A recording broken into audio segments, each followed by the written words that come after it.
Sir ಇದು ನಿನ್ನೆ ಒಂದು DCI ಒಂದು ಅಧ್ಯಕ್ಷತೆಯಲ್ಲಿ BLA 1 BLA 2 ಮಾಡ್ಕೊಳ್ಳೋದಕ್ಕೆ ಒಂದು ಸಭೆ ಮಾಡಿದ್ರು.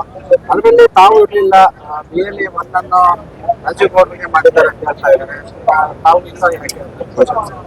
ಯಾರಿಗೋ ಒಬ್ಬರಿಗೆ ಮಾಡಿದಾರಲ್ಲ, ಏನು ಜವಾಬ್ದಾರಿ ಜನಕ್ಕೆ ಒಳ್ಳೆ ಆಗಂತ ಕೆಲಸ ನಾನ್ ಮಾಡ್ಲಿ, ರಾಜೀವ್ ಗೌಡ್ರು ಮಾಡ್ಲಿ, ಇನ್ನೊಬ್ರು ಮಾಡ್ಲಿ, ಯಾರು ಮಾಡಿದ್ರು ಜನಪ್ರತಿನಿಧಿಗಳಾಗಂತವ್ರಿಗೆ ಅದು ಜವಾಬ್ದಾರಿ. ಆ ಜವಾಬ್ದಾರಿನ ಸರಿಯಾದ ರೀತಿಯಲ್ಲಿ ಮಾಡಿದ್ರೆ ಜನನು ಸಹ ನಮ್ಮನ್ನು ವಹಿಸ್ತಾರೆ, ಗೌರವಿಸ್ತಾರೆ, ಮುಂದೆ ನಮ್ಗೆ ಗೌರವನು ಕೊಡ್ತಾರೆ.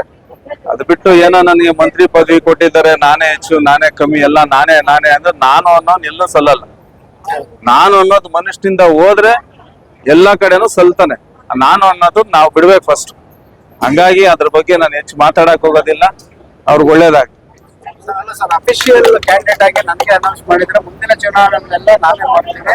ಈ DK ಶಿವಕುಮಾರ್ ನನಗೆ ಅಪ್ಲಿಕೇಶನ್ ಕೊಟ್ಟಿದ್ದಾರೆ.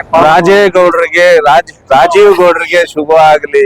ಇನ್ನ ಪ್ರಯತ್ನ ಮಾಡ್ತಾ ಇರೋಂಥವ್ರು, ತಾಲೂಕ್ ಕಟ್ತೀನಿ ಅಂತವ್ರು ಎಲ್ರಿಗೂ ಸಹ ಶುಭ ಆಗ್ಲಿ. ಅದ್ರ ಭಾಗವಾಗಿ ನಾನು ಸಹ ಕೆಲಸ ಮಾಡ್ತಾ ಇದ್ದೀನಿ. ಯಾರ ಶ್ರಮ ಏನಿದೆ ಅಂತ ಹೇಳಿ ಜನಕ್ಕೆ ಗೊತ್ತಿರ್ತದೆ. ಜನ ತೀರ್ಮಾನ ಮಾಡ್ತಾರೆ. 28 ನೋಡೋಣ.